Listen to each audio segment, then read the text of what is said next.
Satu, sikap intoleransi internal umat beragama Islam yang akhir-akhir ini terjadi di Indonesia. Bagaimana menyikapinya? Yang kedua, upaya mengharmonisasikan antara tafsiran konsep kerukunan internal dan antar umat beragama dalam kitab suci dan doktrin konstitusi, Prof. Jadi bagaimana menyikapi dua hal ini, Prof? Silakan, Prof Asasi dulu. Prof Asasi menyikapi intoleransi internal umat beragama yang akhir ini terjadi di Indonesia. 2 menit, Prof. Silakan, Prof Asasi. Yang pertama, kita mengikuti apa yang disampaikan oleh Rasulullah. Sebenarnya, seluruh ibadah yang kita lakukan itu, muaranya itu adalah akhlak. Nah, akhlak itu lebih banyak pada pembicaraan. Maka Nabi pernah berkata, dari lidah itu 70 pintu dosanya. Nah, kalau masing-masing kita sudah memahami ajaran agama kita dengan baik, tentu tidak ada yang melaknat, tidak ada yang mencaci, tidak ada yang rasa emosional yang tidak terkendali.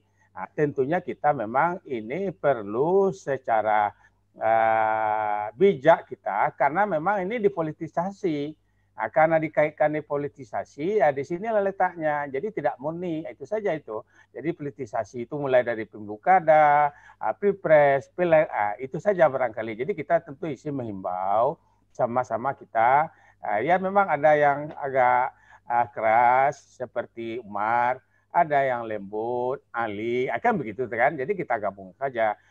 Ada kemudian saya dan juga HISI Sumatera Barat itu memang mengucapkan terima kasih banyak kepada Pak Prof Amin Suma. Beliaulah ini yang mengingatkan saya terus untuk isi Sumbar itu. Jadi pada mulanya walaupun saya memang waktu itu hanya wakil ketua, tapi beliau lebih sering berkomunikasi dengan saya.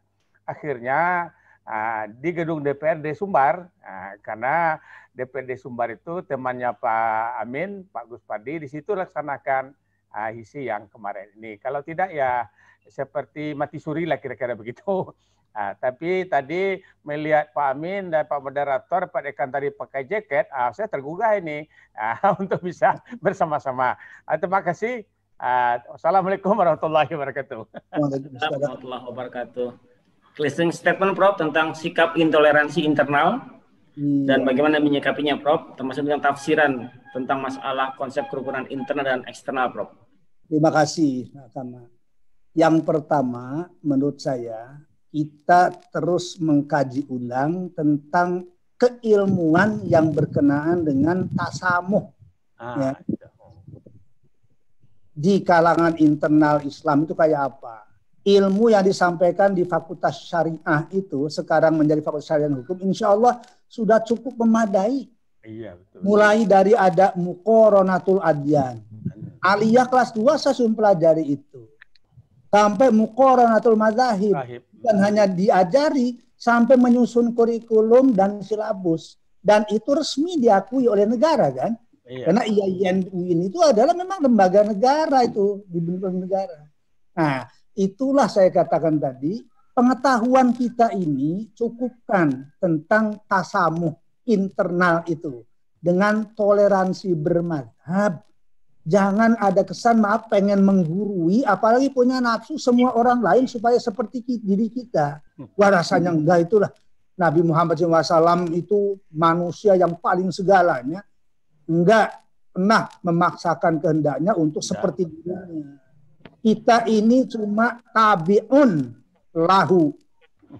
Beliau al-matbu'. Nah. Allah al-khaliq. Kita al-makhluk. Itu aja dikaji 2 kata itu insya Allah menjadi energi yang luar biasa. Yang kedua, kita punya tulus ikhlas. Artinya itulah, biarkan beda pendapat itu, maaf. Terus terang saya di rumah itu, Pak Kama. Contoh nih, dalam hal yang kecil itu selama itu dibenarkan dalam mazhab fikih, ya tentu akan saya biarkan dia.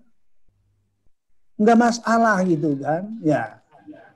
Itu contoh itulah. Karena untuk kehidupan rumah tangga menjadi kewenangan saya sebagai orang tua. Tapi kalau untuk di masyarakat, saya nggak mungkin. Saya bukan RT, bukan RW, bukan itu. Kecuali diminta untuk memberikan tausiah. Yang saya contohkan tadi, kapan saja, di mana saja. Dan insya Allah harus lapang di dirinya. Jangan di depan kita itu kadang doa saja seolah-olah tidak diperatakan kepada orang lain. Nah ini jangan terlampau berlebihan mencintai, termasuk mencintai organisasi. Jangan sampai di atas agama. Islam tetap di atas.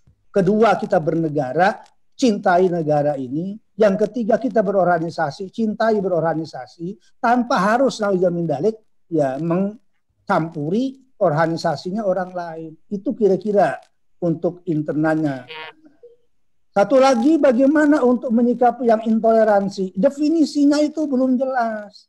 Karena belum ada dibicarakan secara nasional, nih begini umpamanya gitu kan. Jadi masih sendiri-sendiri.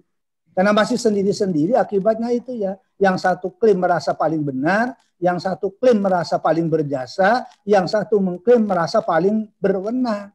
Ketika dalam diri kita di komponen itu ada orang yang paling merasa segalanya, maaf, itu diantara salah satu ciri awal kerenggangan bertoleransi menurut hemat saya.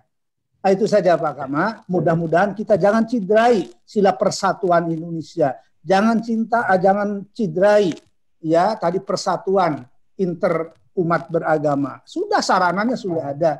Tinggal keikhlasan kita, kemauan kita, ketulusan kita, dan terus menerus sifatnya.